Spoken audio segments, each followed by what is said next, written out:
السلام عليكم ورحمة الله وبركاته. عاملين ايه؟ يا رب تكونوا بخير وصحة وسلامة وسعادة. اللهم صل وسلم وزد وبارك على سيدنا محمد وعلى آله وصحبه وسلم. اليوم ان شاء الله يعني بوريكم معجزات الريف وجمال الريف والنعم اللي ربنا نعمها على المكان اللي الانسان اللي عايش في الريف. اول هام لأول مرة بتشوفوا قناتي يا ريت تدعموني باللايك والاشتراك فضلا وليس امرا وتفعيل زر الجرس على الكل حتى يوصلكم كل جديد. هنسمي الله وهنصلي على الرسول. اللهم صل وسلم وزد وبارك عليك حبيبي يا رسول الله. وهنبدأ الفيديو بتاعنا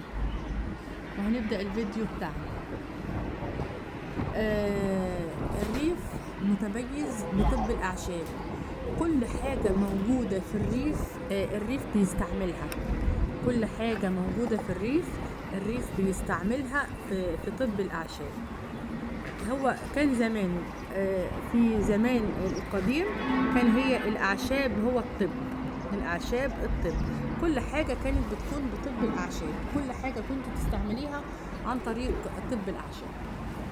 طيب مثلا مثل أوراق الجوافة. أوراق الجوافة هنا موسع شعبي ومذيب للبلغم، وغير كده آمن على مرضى السكر والحوامل والأطفال. أوراق غصن الجوافة آمنة جدا على مرضى السكر والأطفال والحوامل. طيب ازاي يا رؤية بتستعمل أوراق الجوافة؟ آخر أوراق تنمو في الغصن نفسه. اللي قدام بيته شجر هو اللي فاهم كلامي ده. اخر اوراق بتنمو في الغصن نفسه هي اللي انت بتستعمليها. الاوراق اللي هي محمره هي قدام عيوننا. بصوا قدام العيون اهي. شايفين الاوراق اللي هي الحمراء دي؟ شايفينها اوراق حمراء كده. دي بتجيبي اخر 5 ورقات فوق في الغصن وتقطعيهم كده بايديكي، تحطيهم في مج ميه، الميه تغلي تفضي عليها زي الشاي الكشري وتغطيها. تتاخد الصبح على خلو الريق. بتزيب البلغم، توسع الشعب، امنه للحوامل، امنه لمرضى السكر، امنه للاطفال. عايزه تحط عليها شويه سكر لطفل مفيش اي مشكله. قسما بالله العلي العظيم اسرع علاج للسعال ومذيب للبلغم وموسع شعب. لو الانسان مش بينام كده من السعال وغليتيله كوب من مشروب اوراق الجوافة بتشوفي. هنا عرفنا كده ان اغصان الجوافة اقوى علاج للبرد والسعال ومذيب للبلغم. في حالات البرد اللي هي السعال البلغم يعني موسع للشعب الهوائية. يبقى هو اوراق الجوافة قلنا آمن لمرضى السكر، آمن للحوامل، آمن على الأطفال. طيب ده بالنسبة للطب بالأعشاب والنعم اللي موجودة في الريف.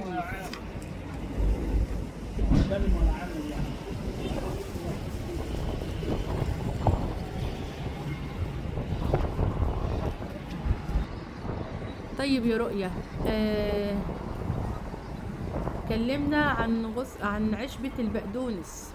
نتكلم عن عشبة البقدونس.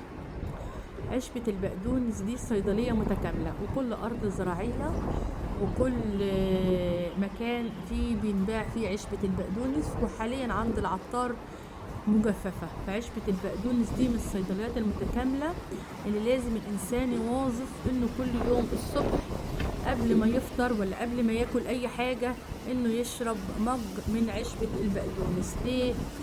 عشبة البقدونس دي بتنشط الكلى نشاط تام، بتذيب الأملاح تماما، تمنع الأملاح إنها تخش للجسم. يعني الإنسان لو سليم أفضل كمان من المريض، أو محتاج أكتر من مريض الكلى إنه يشرب البقدونس عشان ينجي نفسه. والوقاية خيرا طبعا من العلاج، إنه يوقي نفسه من هذا المرض وهو مرض الكلى.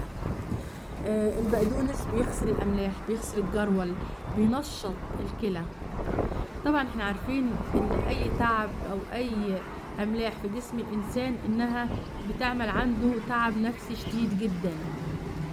بتسبب للإنسان تعب نفسي شديد جدا. يعني ايه؟ يعني لو عندي شوية أملاح أحس بتعب في رجليا، مش قادرة أقف، حرقان في البول، صنورة في العينين، حاسة إن أعصابي مضغوطة. أول ما آكل لقمة صغيرة خالص، كمية أكل بسيطة جدا، أحس بوجع كده في جنابي، وأحس إن أنا عندي انتفاخ وإني مش قادرة. ده بيكون عشان أنا أقل حاجة استعملتها ضغطت على الكلى، لأن الكلى مش مستحملة عليها نسبة أملاح شديدة أو حصوات أو جرول. فلما باكل حاجة بسيطة فبتضغط على الكلى، والكلى مش مستحملة، فهنا بحس بالتعب، فهنا بيجيلي التعب النفسي. طب أعمل إيه؟ عليا بالبقدونس. البقدونس صيدلية متكاملة، زي ما قلت لكم إن البقدونس ده، بس خدوا بالكم البقدونس مش آمن على الحوامل، هو الحوامل بس. نصيحة لوجه الله تعالى، مفيش واحدة حامل تشرب عشبة البقدونس، لأنه بيفتت. قدر الله لو الحمل في أوله ما يتمش. لو شربت بقدونس وأنا حملي 50 يوم، 60 يوم، 90 يوم، ممكن قدر الله يخرج الحمل من الرحم. عشبة البقدونس صيدلية متكاملة، بس نحذر منها على الحوامل فقط. بس مرضى السكر، الأطفال، أي إنسان عادي يشربها، هي صيدلية متكاملة، بس علشان خاطر شديدة جدا، مش آمنة على الحوامل، إنها مثل ما بتفتت الأملاح ممكن تتسبب في إهدار الجنين. ودي نصيحة لوجه الله تعالى. يعني برضو مثل القرفة كده مع صيدلية متكاملة، بس ما ينفعش تشربها الحوامل. الجنزبيل صيدلية متكاملة، بس ما ينفعش يشربوا الحوامل. نأسف جدا على صوت الأغاني البعيدة دي. ففي حاجات آمنة وجميلة، بس ما ينفعش الحوامل إنها تشربها. ايه رأيكم في المكان؟ طبيعي وجميل ما شاء الله عليه تبارك الرحمن. فكل حاجة وليها الحاجة. زي ما قلنا ان احنا بنحرص على الحوامل، هي من الجنزبيل والقرفة وعشبة البقدونس او الاعشاب بصفة عامة للحوامل اثناء الحمل. يعني ايه؟ تتلاشاها، يعني تخليها على الدواء اللي ادولها الطبيب، تمشي مع الطبيب بتاعها على الدواء، لان الاعشاب شديدة. طيب في عشبة ايه تانية موجودة في الريف؟ الشيح موجود في الريف وبينزرع وبيطلع في الأراضي الصحراوية. الشيح من الأعشاب الصحراوية، ما بيطلعش غير في الأرض الصحراء. الشيح من الأراضي الصحراوية بيطلع وبينمو في الأراضي الصحراوية. طيب الشيح ده علاج لإيه؟ علاج للجرثومة، للديدان. الديدان بأنواعها، الدودة الشريطية، الجرثومة، ديدان المعدة، كل ما هو في المعدة وعاوزينه علاج.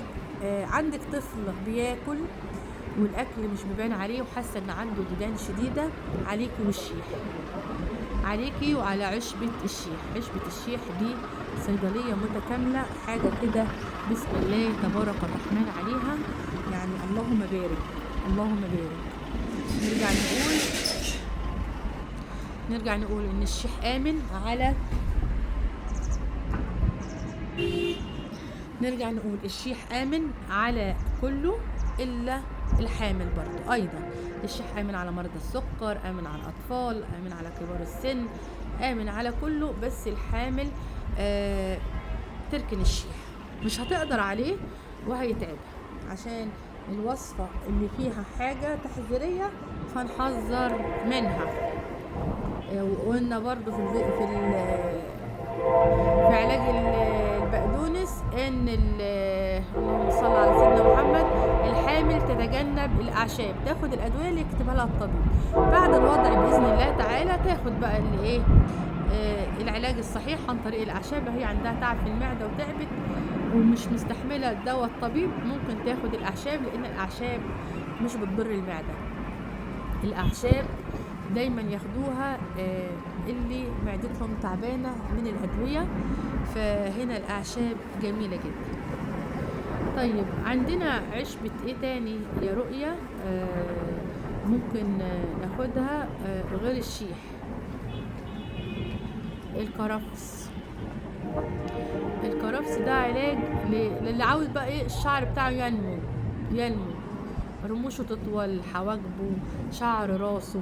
الكرفس اللي هو اخو البقدونس، بيكون شبه البقدونس كده بس ريحته شديدة شوية. بينغلي ونحط عليه زيت الزيتون وحبة البركة وفصين من الثوم في زجاجة، ويتعان لمدة أسبوع في مكان ضلمة. الزجاجة تكون في كيس اسود، ويكون الزجاجة في مكان ضلمة. تدهني منها على شعرك، تعملها زي حمام الكريم كده، زي حمام الكريم. عرفنا بقى ان الطبيعة وان الاماكن الريفية من النعم الكبيرة جدا اللي ربنا ناعم عليها، ناعم على الانسان بيها، اللي ربنا سبحانه وتعالى ناعم على الانسان بيها. هنرجع شوية لورا كده ونقول على عشبة ورق الكافور. ورق الكافور ده بتكون هي الأشجار اللي هي العالية، بتكون موجودة على حرف الجناين الكبيرة. أوراق الكافور ديت ده زيت للرقب والمفاصل. طيب أنا ما فيش زيت، بجيب أوراق الكافور والصمغ. في صمغ كده بيكون على جذع شجرة الكافور. الصمغ ده انت بتجيبيه وبتجيبي شوية زيت نباتي عادي، زيت ذرة، زيت اللي بتطهي بيه بتطبخي بيه، تحطيه على النار وتسيحي فيه الصمغ ده. الزيت يسخن ترمي فيه الصمغ اللي طالع من شجرة الكافور، وتدهني بيه الركبة او المفصل المفصل اللي تعبك وانت عاوزة انك تدهنيه. عندنا مثلا اوراق التين الشوكي اللي هي الصفحة الكبيرة دي. ورقة التين الشوكي دي اللي هي الكبيرة دي احنا بنسميها لوح التين الشوكي. اللوح ده بتجيبوه وتسخنوه على النار، تخلوه يسخن على النار لدرجة انك تلاقيه شبه انه انشوى كده من النار، بقى طري جدا من كتر ما بقي سخن جدا. وتحطيه في فوطة او فانلة قطن لوجع الظهر. وجع العمود الفقري بيكون من اشد الوجع للإنسان، بيكون وجعه شديد جدا جدا. الأطفال عمال تظهر في الفيديو مش عارفة أهرب منهم أروح فين. وجع الظهر بيكون شديد جدا جدا. لما بتحطي عليه لوح التين ده وهو سخن كده بيشد الالتهاب الشديد اللي في الظهر، اللي ممكن بصي انت بتحطي على ظهرك كده أنبوبة كريم في المرتين 3. الأنبولة الكريم اللي هي 60 و70 جنيه، بتحطي كده الأنبول ده بتحطيه في مرتين 3 عشان ظهرك يروق. لا ده انت لو عملتي لوح التين ده مرة واحدة بس ربنا هيكرمك. لو عملتي لوح التين ده مرة واحدة بس ربنا هيكرمك أو هيكرمك، والألم ده هينزال من عندك تماما. وقلنا ان ده طب الأعشاب ده كله كده. عندي دلوقتي كده شغالين في طب الأعشاب. الزبانخ موجودة في الريف طبعا وفي الأماكن الريفية. الزبانخ من الطبخات أو الأكلات اللي هي فيها حديد شديد جدا، فيتامين أ، فيتامين د، فيتامين ب. في ثمرة أو عشبة الزبانخ.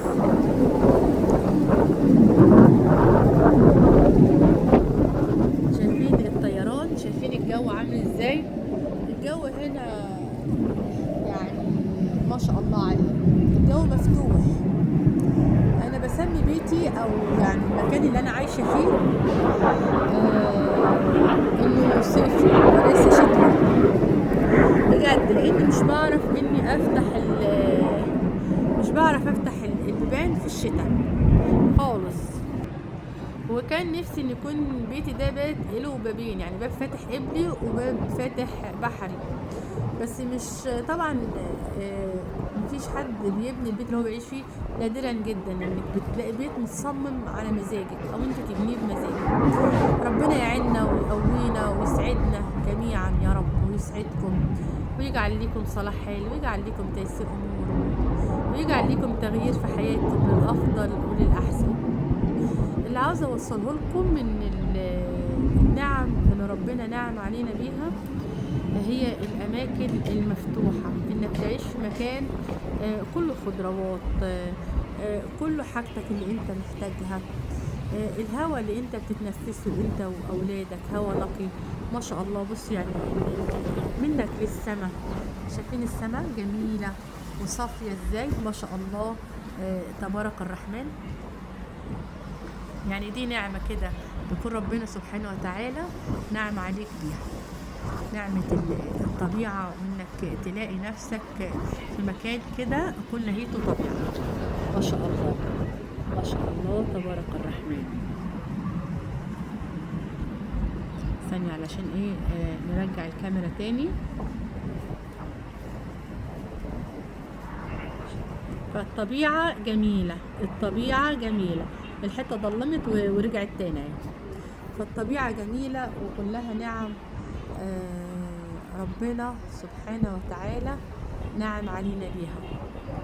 الطبيعة أنا لما بفتح الباب بحمد ربنا أول هام على المكان ما شاء الله. الله يصلح حالك يا عم أحمد يا رب، الله يصلح حالك يا عم.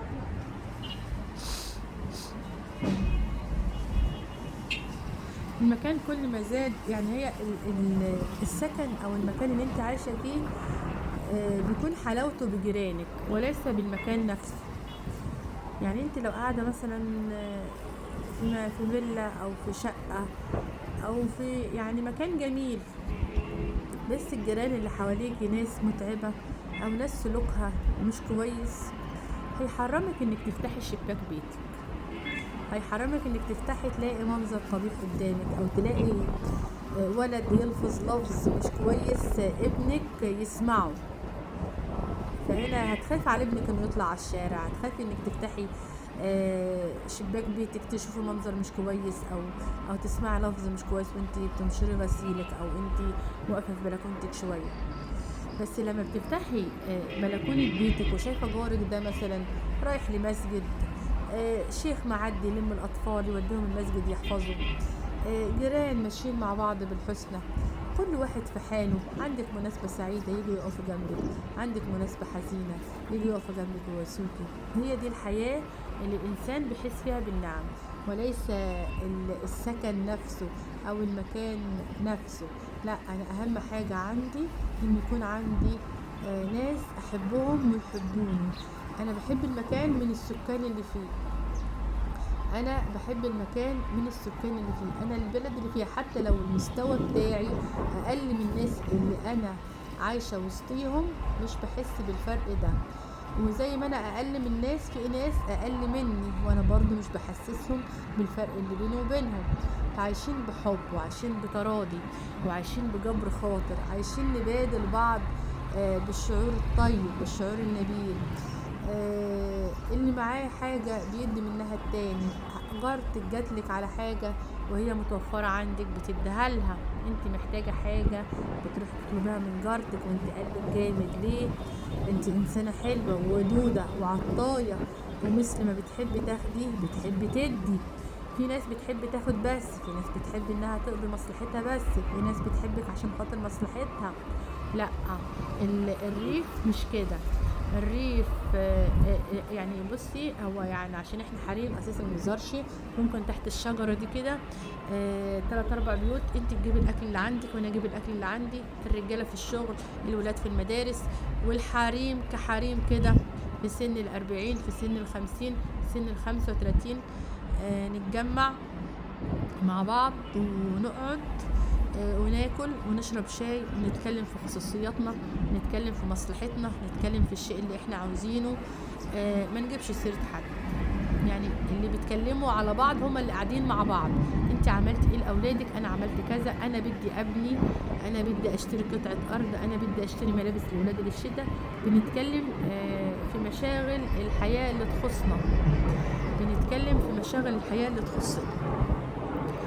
والله اعلى واعلم. ربنا يجعل لينا وليكم صلاح حال وتيسير امور يا رب، وفك كرب من عند الله سبحانه وتعالى. رب ييسر اموركم وينجيكم ويحفظكم، اللهم امين، من كل شر يا رب.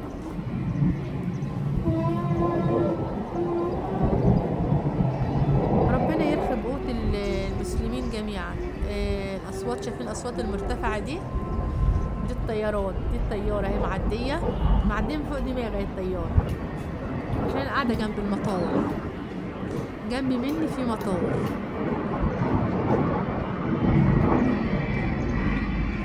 والمكان ريفي وجميل ما شاء الله. انا صورت لكم المكان قبل كده، مصوره لكم دايما في اللهم صل على حبيب المصطفى، بصور لكم دايما في البث المباشر.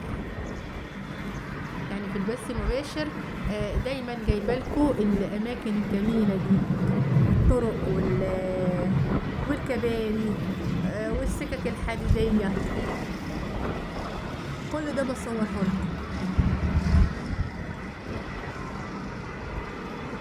بس انا مثبته بقى التليفون علشان خاطر ايه، بيوجع ايدي لما بمسكه.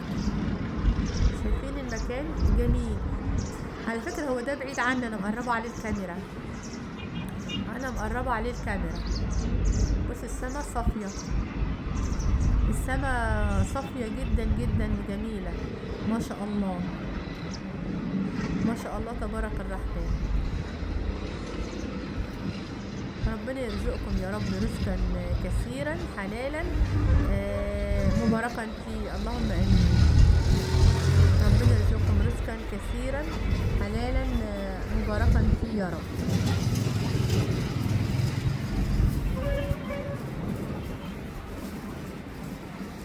يعني بص دي الاشجار اللي انا كنت مصورها لكم، كانت قدام البيت مباشرة. دي الاشجار اهي، شايفين ما شاء الله.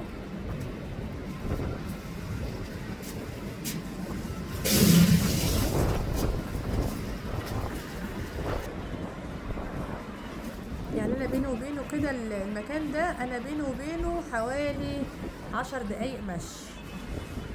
مش نجيب الراجل ده عشان كنا بنتكلم على الخصوصيات، بنتكلم على كل واحد بيتكلم في خصوصيات، فانا مش هصور الناس طبعا وهي ماشيه، مع انهم بيجوا معايا في التصوير بيكون غصب عني. على فكره انا بشوف بثات مباشره في الشارع، انا مش بحب كده. البث المباشر شغال والستات معديه، طب انت بتصور دلوقتي ست، انت يعني طب انت ترضى تكون زوجتك معديه وانت فاتح بث مباشر كده؟ انت فاتح بث مباشر وجايب الكاميرا والستات معديه والاطفال معديه، وهي الست اساسا بتبقى مش عارفه انك بتصور، هي معديه يعني هي كده معديه وانت ماسك تليفونك او مثبت تليفونك في عربيتك وعمال تبث البث المباشر. لا، لما تبث بث مباشر وانت في طريق، تثبته على خضره، ثبته على الطريق نفسه، مش تثبته على الناس اللي رايحه والجايه. طبعا بناتي اللي معايا في القناه بيكونوا عارفين الكلام ده، او اللي على اليوتيوب طبعا كلكم ما شاء الله بقيتوا ايه بلوجر. شايفين المكان جميل جدا جدا. بس طبعا انا ايدي وجعتني، هثبت لكم الكاميرا على حته تانية. ده المكان بس من قريب شويه، ده المكان بس من قريب. انا كان بيني وبين المكان ده كده 5 دقايق ماشي. شايفين ما شاء الله النخيل، طبعا من جمال الطبيعه ومن اجمل اشياء الطبيعه هو النخيل ما شاء الله عليه. شجرة النخل دي بواقي آدم، طبعا كلنا نعرف كده، أو في ناس ما تعرفش، وانزرعت في الجنة، من هنا طلعت النخلة. عشان كده النخيل من الأشجار المكرمة جدا. شايفين الجو ابتدى إنه يقلب، على فكرة الجو ابتدى إنه يقلب وإنه يتغير.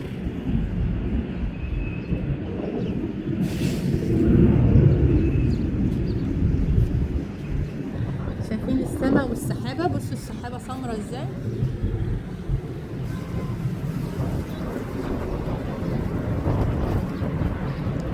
شايفين السماء والسحابة، السحابة لونها اتغير خالص، السحابة لونها اتغير.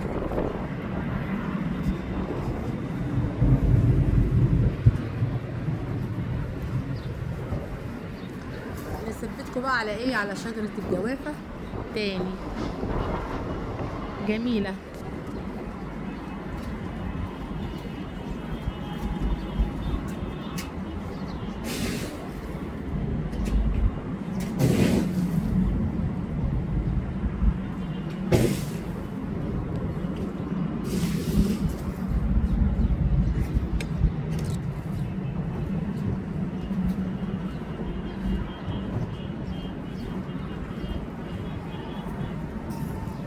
وده عرس كده، عقبال عرسكم ان شاء الله.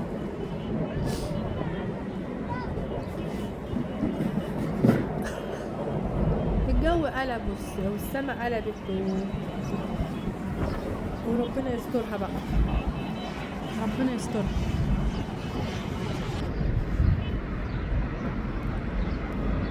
من جمال الطبيعة ان كل واحد بيشغل باله بنفسه.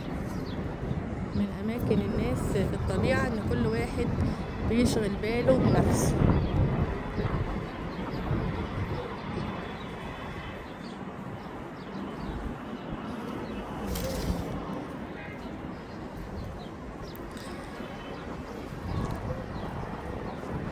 حابة كده ان شاء الله، وهنزل الارض اصور لكم المكان في الارض نفسها. هجيب لكم الثمار وهي في الارض. يعني هي الارض حاليا فيها ثمار، فيها ما شاء الله، فيها فلفل، فيها حاجة بسلة، فيها فراولة بس لسه مش مثمرة، فيها خضروات كتيرة جدا طبيعية، فيها خضروات كتيرة جدا طبيعية. ما شاء الله تبارك الرحمن، ما شاء الله تبارك الرحمن، ما شاء الله اللهم بارك.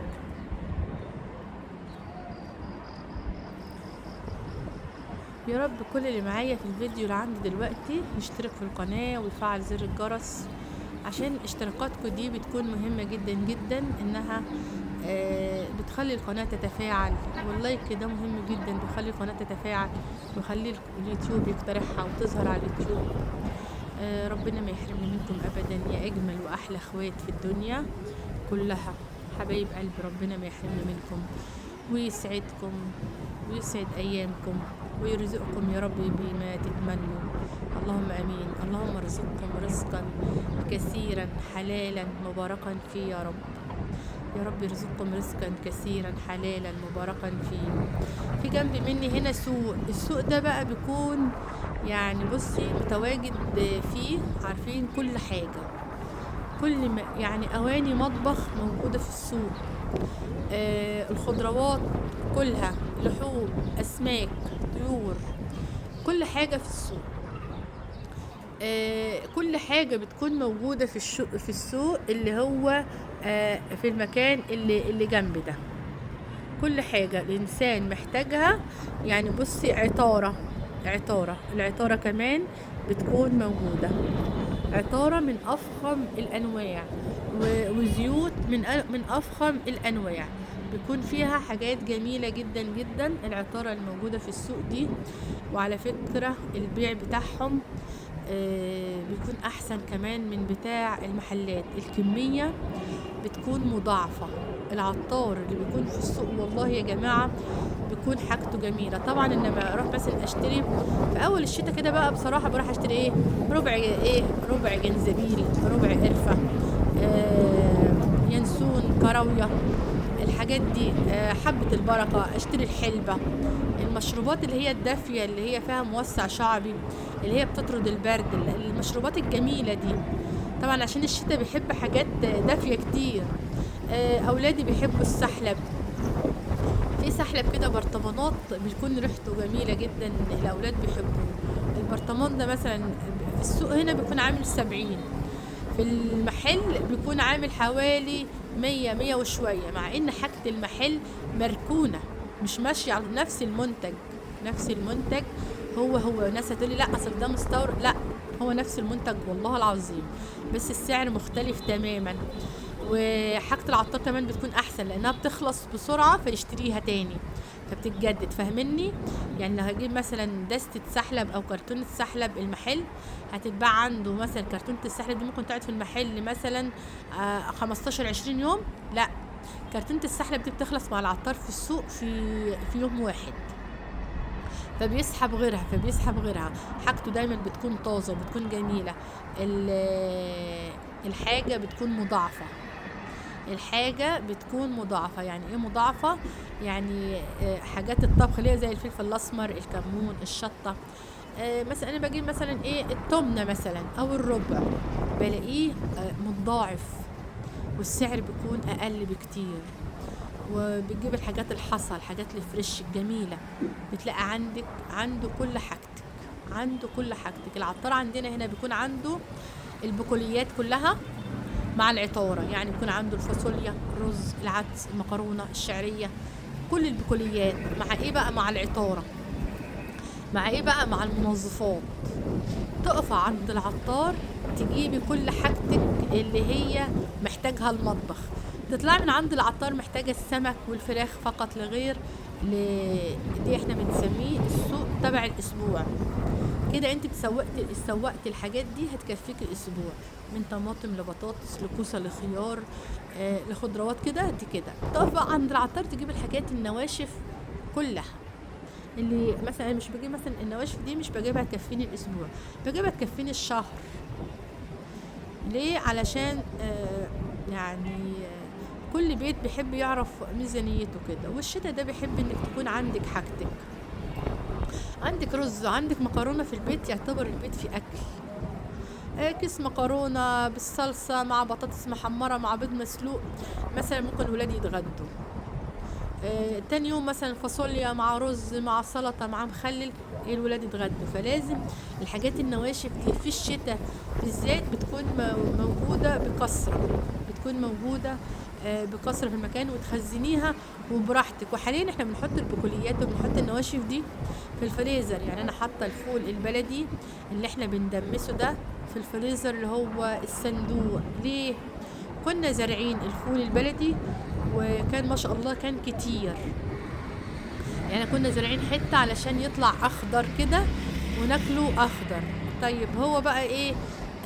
ما شاء الله كان كتير وجميل، والحبايه اللي هي البيضه الكبيره دي، طب انا استخسرت نضفته وخليته اكياس، كل كيس كيلو وحطيته فين؟ في الفريزر. ما شاء الله تبارك الرحمن عليه، ما شاء الله تبارك الرحمن عليه، جميل جدا جدا جدا. ويعني مسعف كده في البيت. بطلع الكيس مثلا اعمله في القدرة بيكفيني حوالي 10 ايام، لان اولادي في الفول مش قد كده. وطبعا هم اولادنا ومعظم الاطفال حاليا يمكن ما يحبش الاكل اللي هو غير الفول، البتنجان، الطعمية، الجبنة. عايزين ياكلوا الاكل ده، مش عاوزين ياكلوا الاكل اللي هو فراخ، مش عاوزين كده، مش عاوزين لحمة. انا حتى ولادي لما بيكون في لحمة ولا في حاجة بينقوا الخضار منها وياكلوه. يعني اولادي بينقوا البطاطس وما ياكلوش اللحمة، ينقوا الفاصوليا وما ياكلوش اللحمه، ينقوا البسله وما ياكلوش اللحمه. لو عامله خضار في لحمه والله اولادي ما ياكلوش، مش عاوزين حته اللحمه، لا مش عاوزينها، عاوزين الفراخ اللي هي البيضه عاوزين الفراخ اللي هي البيضه. والمصريين كلهم كده، المصريين عارف، اولاد المصريين كلهم عاوزين الفرخه بقى كنتاكي، عاوزينها تتقطع اللي اسمه الستريبس ده، تتعمل الحاجات دي، عاوزين فراخ بيضة. انا كنت ناس جنبي هنا، بس الكلام ده كان من حوالي 3 سنوات، كان كيلو الفراخ البيضة كان عامل حوالي 36 جنيه. كنت بجيب الفرخة من 2 كيلو ونص او 3 كيلو ونص ب100 جنيه. الفرخة البيضة كبيرة كده والله العظيم، عندي يعني حاجة بلاستيك كده كنت بحط فيه فرخة. كنت اجيب ال10 فرخات مثلا ب1000 جنيه. اقطع الوراك تتعمل حاجة، الصدور تتعمل حاجة، الجناحين كنت اعملها حاليا ال10 فرخات ب2000 جنيه، الحاجة اتضاعفت، ومش نفس الحجم على فكرة، مش نفس الحجم. الحجم كان الأول كان أكبر، الحجم الأول كان أكبر كتير جدا. شايفين؟ انا بدي اوريكم بس الاماكن جميله ازاي.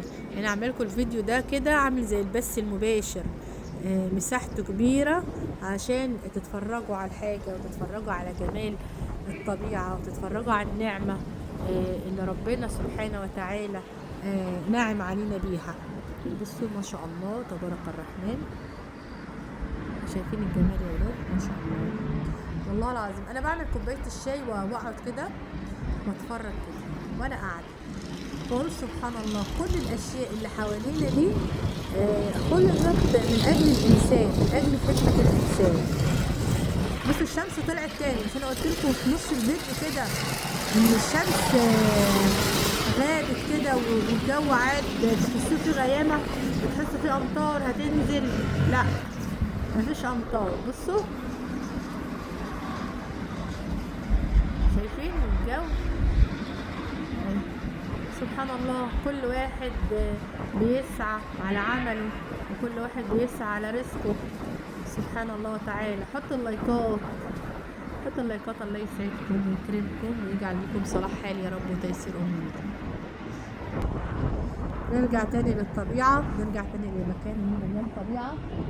ربنا يسعدكم ويكرمكم يا رب ويجعل لكم صلاح حال وتيسير امور وفك كرب من عند الله سبحانه وتعالى. عملت لكم فيديو قبل ده في تفسير حوالي عن 7 أحلام، وال7 أحلام دي كلكم بتخشوا تسألوني عنها، يا ريت تشوفوهم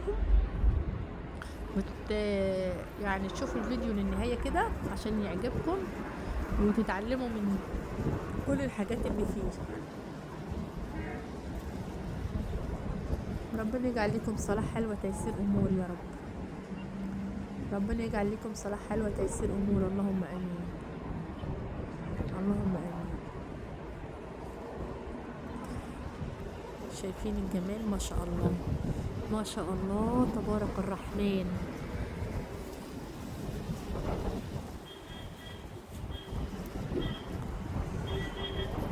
دنيا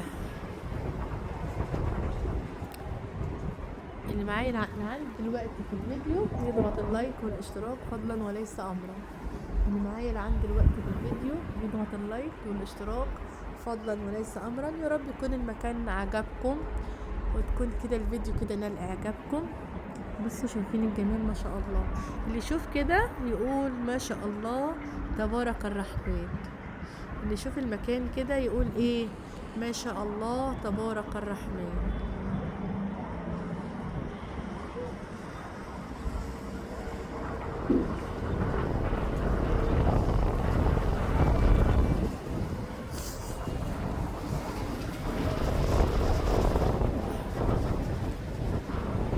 صل وسلم وزد وبارك على سيدنا محمد وعلى آله وصحبه وسلم.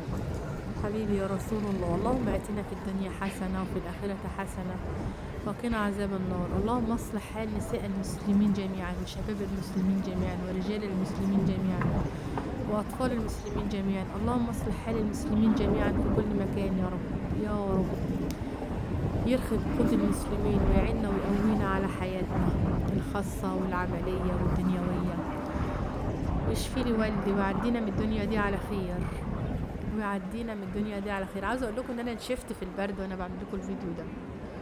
يا ريت تحطوا اللايكات بقى، والله العظيم الجو برد فعلا، والمكان اللي انا قاعده فيه مرتفع، المكان اللي انا قاعده فيه مرتفع وبرد.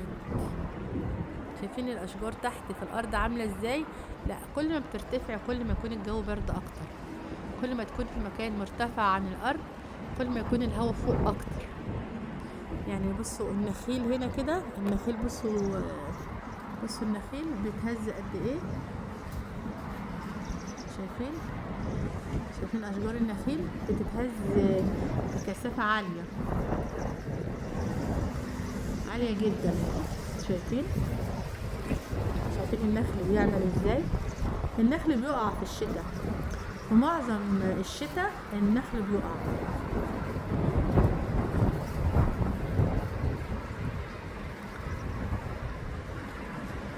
شايفين؟ ما شاء الله تبارك الرحمن، ما شاء الله تبارك الرحمن. من هنا كان نهاية الفيديو بتاعنا. يا رب الفيديو بتاعنا يكون نال اعجاب.